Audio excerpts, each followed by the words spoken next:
خلق الإنسان علمه البيان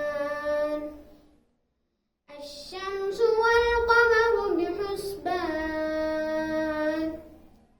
والنجم والشجر يسجدان